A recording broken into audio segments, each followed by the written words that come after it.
Hi, and welcome back to Author Notes.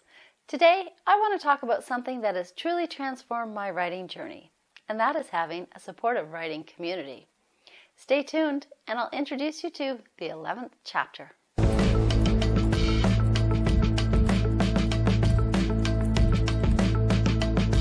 Before we dive in, don't forget to hit subscribe, and you'll be notified each week when I release new videos covering topics that shape a story idea into a novel readers will enjoy.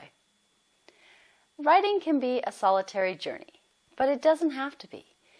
I'm so fortunate to be a part of a group of incredible women who lift each other up, share advice, and offer support every step of the way. We call ourselves the 11th Chapter, and today I want to share with you how this collective has made a difference in my life and my work. The 11th Chapter is a unique group of 9 women, each of us writing in different genres, but united by one thing, our love for storytelling. Whether we're reading each other's early drafts, celebrating a book launch, or listening when things get tough, we are a daily presence in one another's lives. Last year, when we finally got to meet in person after a few years of connecting online.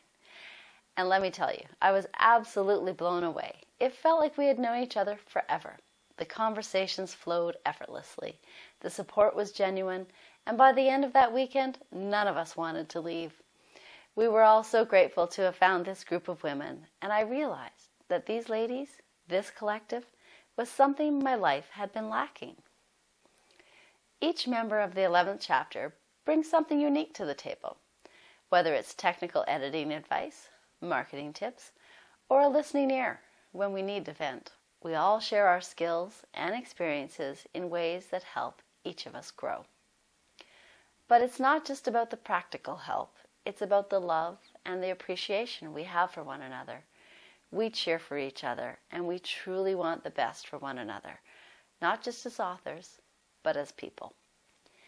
As writers, we spend so much time in our heads, in our own little worlds, crafting stories that we hope will resonate with readers. But having a community of like-minded individuals who see you, who understand what you're going through, that's incredibly powerful.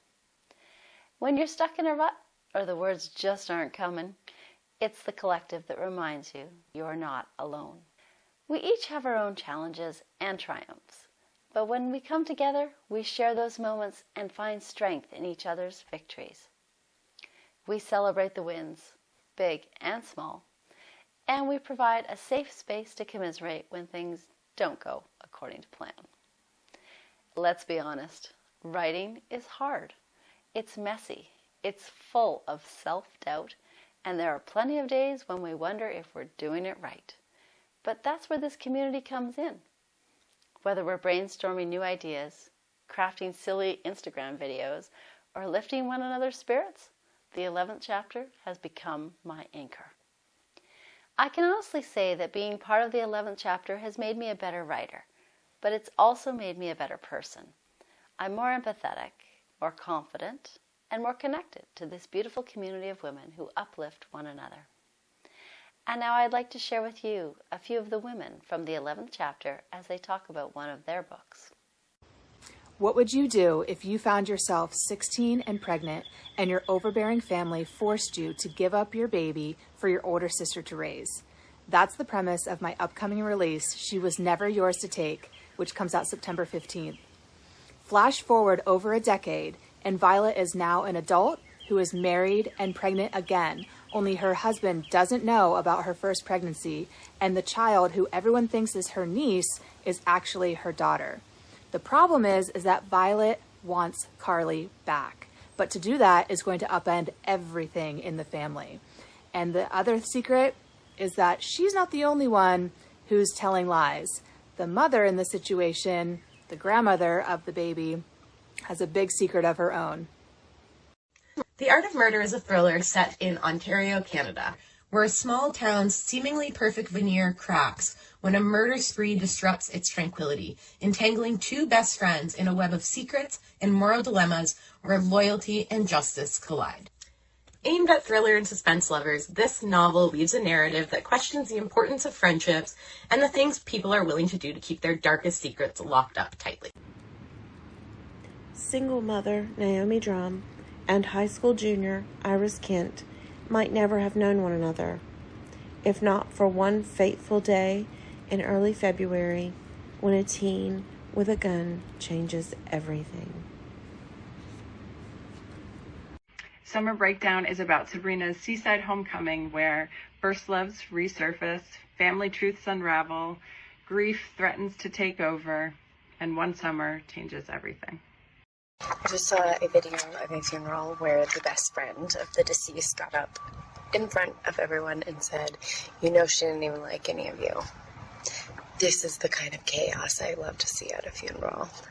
And it's exactly why I wrote this book. Mourner for Hire follows a professional mourner. She goes to funerals for a fee, and she will do whatever the deceased asks. But what happens when she realizes she may or may not have had a wild night with the deceased son? Mourner for Hire is a small-town, low-to-love romantic comedy with a meddling ghost and a lot of dark humor. And it's out September 9th. Two determined women 400 years apart. One erotic statue and a bombshell that could change history.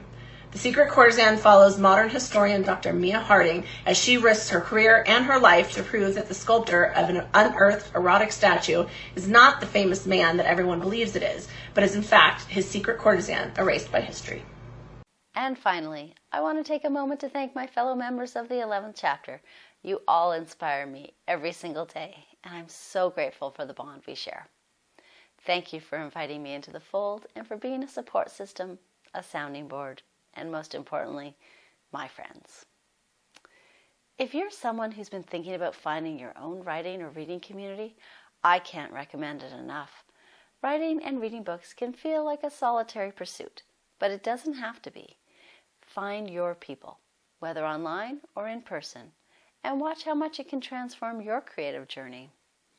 I'd love to hear from you. Do you have a writing or reading group, or have you been thinking about joining one? Let me know in the comments, or connect with me on social media. And if you'd like to follow the 11th Chapter on Instagram, you can find us at the 11th Chapter. As always, thank you for being part of my creative journey, and happy reading.